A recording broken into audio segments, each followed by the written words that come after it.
Κυρίες και κύριοι, βρισκόμαστε στην περιοχή Σφαγεία και στο κρυσφύγετο του Χριστόδουλου Ξηρού. Θα πάρουμε άραγε το 1 εκατομμύριο ευρώ έβρερα και τα 5 εκατομμύρια που έταξε ο κομωτής του για να μην τον ξανακουρέψει. Καλησπέρα σας κύριε Ξηρέ. Καλησπέρα σας κύριε Ξηρέ. Καλησπέρα. Πώς και επιλέξατε την Άωσα για κρυσφύγετό σας? Πρώτον, γιατί είχα μια παλιά γκόμενα και δεύτερον, γιατί μου αρέσουν οι απόκριες. Και γιατί δεν επιλέξατε την Πάτρα ή την Ξάνθη?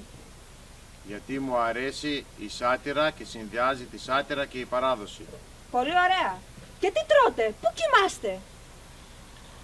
Κοιμάμαι σε αυτήν εδώ τη σπηλιά και η φίλη μου έφερε απ' όλα.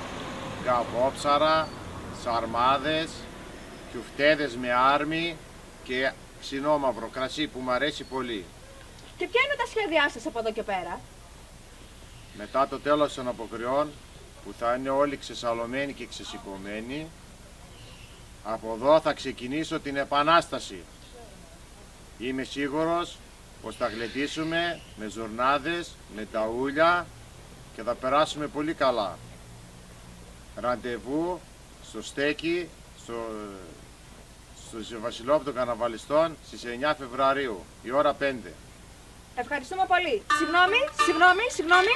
Έχω και δεύτερη ενημέρωση. Ναι. Πολύ κινητικότητα στην Άωσα σήμερα. Θα τα πούμε σε λίγο από τον Αγία Θανάση. Για το Χουλιάρισμα News και τον Γιώργο Φτίκα, Λίζα Πατρογασίλη Φλωρά.